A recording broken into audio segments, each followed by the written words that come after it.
Hello, welcome back to my YouTube channel Malava vlogs. അത്തത്തിൻ്റെ തലേ ദിവസത്തെ ഒരു വ്ളോഗാണ് കേട്ടോ. പൂ പറിക്കാൻ പോകുന്ന ഒരു വീഡിയോ. ഞാൻ കുറച്ച് ചാമക്കതിര് എന്നൊക്കെ പറയും കേട്ടോ നിങ്ങളുടെ അവിടെ എന്താ പറയുകയെന്ന് എനിക്കറിയില്ല. അപ്പോൾ അത് പറിക്കാൻ പോകുമ്പോൾ കണ്ട മനോഹരമായൊരു കാഴ്ചയാണ് കേട്ടോ. ഞങ്ങളുടെ വീടിൻ്റെ തൊട്ടപ്പുറത്ത് ഫുള്ള് പാടാണെന്ന് എല്ലാവർക്കും അറിയാമല്ലോ. പാടത്ത് കാണുന്ന മനോഹരമായ കാഴ്ചയാണ് കേട്ടോ. എപ്പോഴും നിറയെ മയിലുകൾ ഉണ്ടാവും കേട്ടോ അവിടെ. പക്ഷെ പീലി വിടർത്തി ആടൽ വല്ലപ്പോഴൊക്കെ കാണാറുള്ളൂ. ഇന്നലെ ഒരുപാട് നേരമായിട്ട് ആ മയിൽ എത്ര നേരമെന്നറിയോ, എന്ത് രസമായിട്ടാണെന്നറിയോ. അതിൻ്റെ കൂടെ ചുറ്റും നിറയെ മയിലുകളുണ്ട്. രണ്ട് പശുക്കളുടെ നടുവിൽ നിന്നിട്ട് നല്ല ഭംഗിയുണ്ടായിരുന്നു കേട്ടോ. അത് കണ്ട് കുറേ നേരം ഞാനത് നോക്കി നിന്നു. കുറേ നേരമായിട്ട് ടെറസിൻ്റെ മുകളിലും മുറ്റത്തും ഒക്കെ എപ്പോഴും മയിലുകൾ തന്നെയാണ്. പക്ഷേ ഇത് അപൂർവമായ കാഴ്ചയുണ്ട്. വല്ലപ്പോഴൊക്കെ അങ്ങനെ കാണാറുള്ളൂ. പിന്നെ മഴക്കാറുള്ള സമയത്ത് അങ്ങനെ മയിൽ പീലി വിടർത്തി ആടും എന്നൊക്കെ പറയണത് കേട്ടിട്ടുണ്ട്. ഇന്നലെ മഴക്കാറൊന്നും ഉണ്ടായിരുന്നില്ല. പക്ഷേ ഇന്നലെ കുറേ നേരം അവൻ എന്തൊരു ഭംഗിയായിട്ടാണെന്നറിയോ, നല്ല രസമുണ്ടായിരുന്നു കേട്ടോ. അത് കുറേ നേരം നോക്കി നിന്നു. പിന്നെ ഫുള്ള് വെള്ളമാണ് കേട്ടോ, കണ്ടത്തിലൊക്കെ ഫുള്ള് വെള്ളമാണ്. അതുകൊണ്ട് അവിടെ ഉള്ളിലേക്കൊന്നും ഇറങ്ങിയിട്ട് ചാമക്കതിരൊക്കെ ഉണ്ട്. ചാമക്കതിരാണ് കേട്ടോ അങ്ങനെ പൊന്തി നിൽക്കണത്. അത് പൊട്ടിക്കാൻ ഉള്ളിലേക്ക് ഇറങ്ങിയിട്ട് പൊട്ടിക്കാൻ പറ്റുന്നില്ല. കാരണം നമ്മൾ ഇറങ്ങിക്കഴിഞ്ഞാൽ കാലിൻ്റെ മുട്ട ഒപ്പം ചേറും ചെളിയൊക്കെ ഉണ്ട്. അതുകൊണ്ട് ഞാൻ സൈഡിൽ കൂടെ ഉള്ളത് മാത്രമേ പറിച്ചുള്ളൂ കേട്ടോ. ഇപ്പോൾ കുറേ നേരം അതൊക്കെ നോക്കി നിന്നു. പിന്നെ കുറേ പണികളുണ്ടായിരുന്നു. പൂത്തറ ഒരുക്കമൊക്കെ ഒന്നും ചെയ്തിട്ടുണ്ടായിരുന്നില്ല കേട്ടോ. അപ്പോൾ പൂത്തറ ഒരുക്കാൻ വേണ്ടി തറവാട്ടിൽ നിന്ന് ഞാനൊരു ടയറൊക്കെ വാങ്ങിച്ച് വന്നിട്ടുണ്ടായിരുന്നു. അപ്പോൾ ആ ടയറിൻ്റെ മുകളിൽ മണ്ണിട്ടിട്ടാണ് കേട്ടോ ഞങ്ങൾ പൂത്തറ ഉണ്ടാക്കാറ്. എനിക്ക് അപ്പുറത്തെ വീട്ടിലത്തെ ചേച്ചിയാണ് എന്നും എല്ലാ വർഷവും പൂത്തറ ഇട്ട് തരാറ്. എനിക്ക് പൂത്തറ ഇടാൻ അറിയില്ല എന്നുള്ളതല്ല, ഞാൻ ഇട്ട് കഴിഞ്ഞാൽ ചിലപ്പോൾ അതിൻ്റെ ഷേപ്പ് കറക്റ്റായിട്ട് കിട്ടില്ല. അതുകൊണ്ട് അപ്പോൾ അങ്ങനെ ഞങ്ങൾ കുറേ ചാമക്കതിരൊക്കെ പൊട്ടിച്ചു. മയിലിൻ്റെ കളി കണ്ട് കുറേ നേരം നിന്നു കേട്ടോ. കുറേ നേരം പറഞ്ഞാൽ കുറേ നേരം നല്ല ഭംഗിയിൽ അവരിങ്ങനെ കളിക്കുന്നത് കാണുമ്പോഴേ എന്ത് രസമായിട്ടാണെന്നറിയോ.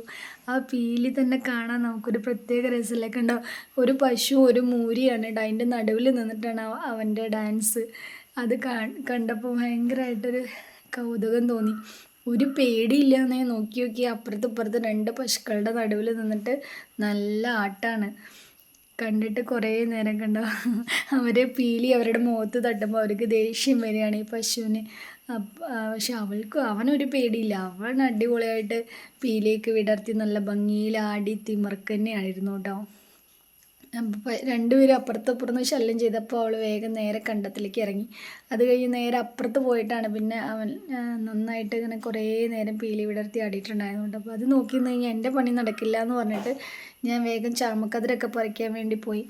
അവിടെ പശുവും പോത്തും ഒക്കെ നിൽക്കുക കാരണം എനിക്ക് ഉള്ളിലേക്ക് ഇറങ്ങാൻ ഭയങ്കര പേടിയായിരുന്നു കേട്ടോ. അപ്പോൾ ഞാൻ സൈഡിൽ കൂടെ ഉള്ളതൊക്കെ വലിച്ചിട്ട് ഇങ്ങനെ കുറച്ച് തോനെ അത് പറിക്കാൻ ഭയങ്കര പാടാണ്. പറിക്കുമ്പോൾ ആ ചോട് അങ്ങനെ പറഞ്ഞു വരും.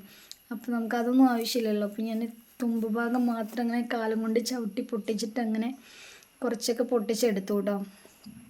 ഇന്ന് നാളേക്ക് ഇടാനുള്ള ചെമ്പരത്തിയൊക്കെ, ഞങ്ങളുടെ വീട്ടിലൊരു ചെമ്പരത്തി പോലും ഇല്ല, ഒറ്റ പൂവില്ല കേട്ടോ. ഇപ്രാവശ്യം എന്താണെന്നറിയില്ല. പിന്നെ മുറ്റമൊന്നും നേരാക്കാത്തതുകൊണ്ട് ഞാൻ ചെടികളൊന്നും അങ്ങനെ വെച്ച് പിടിപ്പിച്ചിട്ടുമില്ല. കാരണം മുറ്റത്തൊക്കെ മൊത്തം പുല്ലും അതൊക്കെ ആയിട്ട് കിടക്കുക. അപ്പോൾ അതൊക്കെ ഒന്ന് വൃത്തിയാക്കി മുറ്റം കട്ടയൊക്കെ വിരിച്ചിട്ടാണ് ചെടിച്ചട്ടികളൊക്കെ വാങ്ങിച്ച് വെക്കുള്ളൂ എന്ന് വിചാരിച്ചിട്ടാണ് കേട്ടോ. അതുകൊണ്ട് ഇപ്പോൾ തൽക്കാലം ഞാൻ പൂക്കളൊന്നും ഉണ്ടാക്കിയിട്ടില്ല. അങ്ങനെ പിന്നെ എന്താണ് എല്ലാവരുടെയും ഓണം ഒക്കെ ഇവിടെ വരെ എത്തി. ഞങ്ങളുടെ ഓണം പടിവാതിക്കൽ എത്തിയിട്ടുള്ളൂ. ഉള്ളിലേക്ക് കയറിയിട്ടില്ല കേട്ടോ.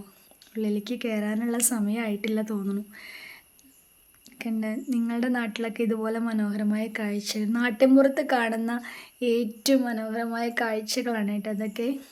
നമുക്ക് എന്താ പറയുക, നല്ല ഭംഗിയിൽ കുറേ പാടവും കാടും മേടും അതൊക്കെ പശുക്കളൊക്കെ മേയണതൊക്കെ കാണുമ്പോൾ സത്യം പറഞ്ഞാൽ വല്ലാത്തൊരു ഫീലിംഗ് ആണ് കേട്ടോ.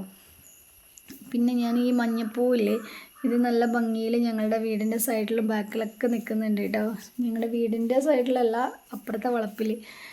അപ്പം ഞാനത് പറിക്കാൻ വേണ്ടി പോയതാണ്. മഞ്ഞപ്പൂ നല്ല ഭംഗിയാണ് അത് കാണാം. പിന്നെ പൂക്കളൊന്നും ഇല്ലല്ലോ, എന്തെങ്കിലുമൊക്കെ പൂവിടണ്ടേ.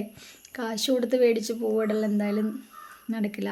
ആ പൂവിടണതും ഈ നമ്മുടെ നാട്ടിൻപുറത്തെ പൂവിടണം നമ്മൾ നല്ല വ്യത്യാസമില്ലേ.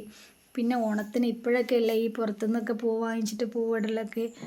ആദ്യ കാലത്തൊക്കെ ഞങ്ങളിങ്ങനെ തലേ ദിവസം കവറൊക്കെ ആയിട്ട് പൂ പറിക്കാൻ പോയി കുറേ പൂവൊക്കെ പറിച്ച് എല്ലാം സെറ്റാക്കി വെച്ച് കുറേ ഇലയും തോലൊക്കെ അരിഞ്ഞിട്ടിട്ടൊക്കെയാണ് പൂവിട്ടിട്ടുണ്ടായിരുന്നത്. ഇപ്പം അതിനൊന്നും ആർക്കും സമയമില്ലല്ലോ. ഇപ്പം എല്ലാവരും റെഡിമെയ്ഡ് പൂ വാങ്ങിച്ച് കുറേ ചെണ്ടുമല്ലിയൊക്കെ വാങ്ങിച്ചു കൊണ്ടുവന്ന് അതങ്ങനെ മുറ്റത്തങ്ങനെ നിരത്തിയിട്ടിട്ടുള്ള പൂവിടലല്ലേ. എനിക്ക് അതിനോട് വലിയ യോജിപ്പില്ല. അപ്പം ഞാനൊരു കവറൊക്കെ ആയി പോയി കുറേ മഞ്ഞപ്പൂവൊക്കെ അറുത്തു കേട്ടോ. മഞ്ഞപ്പൂ നിറയെ ഉണ്ട് കേട്ടോ. പക്ഷേ നല്ല മൊന്ത ആയതുകൊണ്ടേ വല്ലതും കിടക്കുന്നുണ്ടെങ്കിൽ അറിയില്ല, പാമ്പ് എന്തെങ്കിലും ഉണ്ടെങ്കിൽ അറിയില്ല. അതുകൊണ്ട് അപ്പോൾ പൂത്തറ ഒരുക്കാനുള്ള മണ്ണൊക്കെ ഞാൻ അവിടെ സെറ്റാക്കി വെച്ചിട്ടാണ് വന്നിരിക്കുന്നത് കേട്ടോ. അപ്പുറത്തെ ചേച്ചീനെ വിളിച്ച് പോയിട്ട് വേണം പൂത്തറ ഇടാൻ വേണ്ടിയിട്ട്. ചെറിയൊരു തറ ഇടണുള്ളൂ കേട്ടോ, കാരണം പൂക്കൾ അധികം ഇല്ല. പിന്നെ കാലത്ത് ട്യൂഷന് കൊണ്ടാക്കലും വീട്ടിലെ പണികളും ജോലിക്ക് പോക്കും, അതുകൊണ്ട് കുറേ നേരം നമുക്ക് വലിയ പൂത്തറയൊന്നും ഒരുക്കി പൂവിടാനുള്ള ടൈമും കാര്യങ്ങളൊന്നും ഉണ്ടാവില്ല. അതുകൊണ്ട് ഞാൻ കുറച്ച് പൂവില്ലാത്തതുകൊണ്ട് തന്നെയാണ് കേട്ടോ, കുറച്ച് പൂവല്ലേ ഉള്ളൂ. അപ്പോൾ അതിനനുസരിച്ച് ചെറിയൊരു തറ ഇടാമെന്ന് വെച്ചിട്ട് അങ്ങനെ കുറേ നേരമായിട്ട് കുറച്ച് പൂവൊക്കെ പൊട്ടിച്ച് കൂടുതൽ പൊട്ടിച്ച് വെച്ച് കഴിഞ്ഞാൽ ബാക്കിയുള്ളത് ഫ്രിഡ്ജിലേക്ക് വെക്കാമല്ലോ എന്ന് വിചാരിച്ചിട്ട് ഞാൻ കുറച്ചധികം പൂ പൊട്ടിച്ചിട്ടുണ്ടായിരുന്നു കേട്ടോ. പിന്നെ നാളെ സൺഡേ അല്ലേ, അതുകൊണ്ട് നാളെ നമുക്ക് കുഴപ്പമുണ്ടാവില്ല. ഞാൻ കാലത്ത് മഴയാണെങ്കിലോ എന്ന് വെച്ചിട്ടാണ് തലേ ദിവസം തന്നെ പൂവൊക്കെ പറിച്ച് വെച്ചത് കേട്ടോ. പിന്നെ ചെമ്പരത്തിയും തുളസിയുടെ ഇലയൊക്കെ കാലത്ത് പോയി പറിക്കാമെന്ന് വിചാരിച്ചിട്ട് അങ്ങനെ ഈ മഞ്ഞപ്പൂവും കതിരും മാത്രം പറിച്ചിട്ട് വന്നു കേട്ടോ. നല്ല ഭംഗിയാണ് കേട്ടോ. മറ്റേ സൂര്യകാന്തി തോട്ടത്തിൽ പോയി കഴിഞ്ഞാൽ നിൽക്കുന്നൊരു ഫീലാണ് കേട്ടോ. നല്ല കുഞ്ഞി പൂ സൂര്യകാന്തി.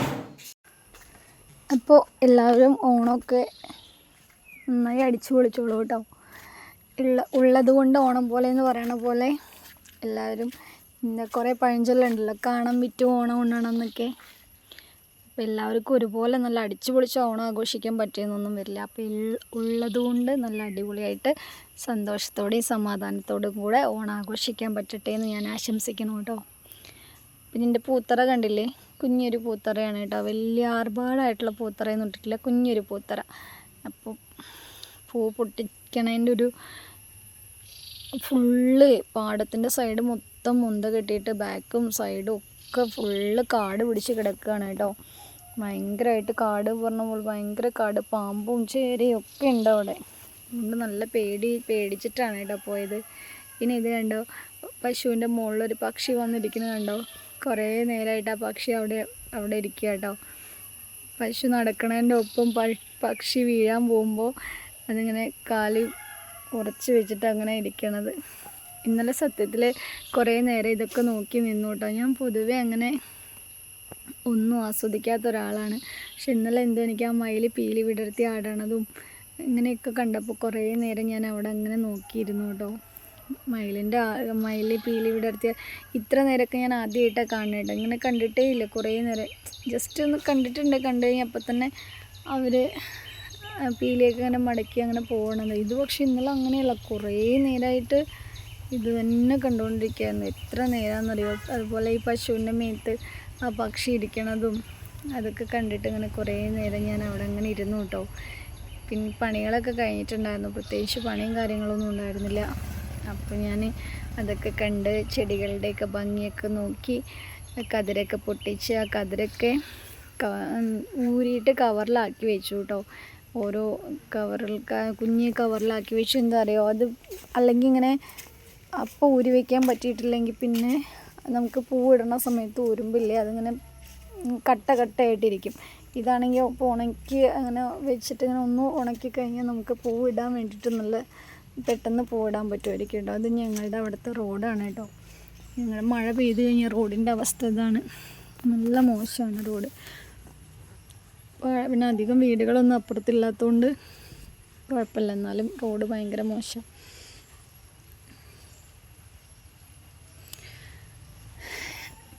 അങ്ങനെ ഇന്നലത്തെ സമയം മുഴുവൻ പശുവിൻ്റെയും കൂടെയൊക്കെ. അപ്പോൾ വീഡിയോ ഇഷ്ടമായി കഴിഞ്ഞാൽ ലൈക്ക് ചെയ്യാം.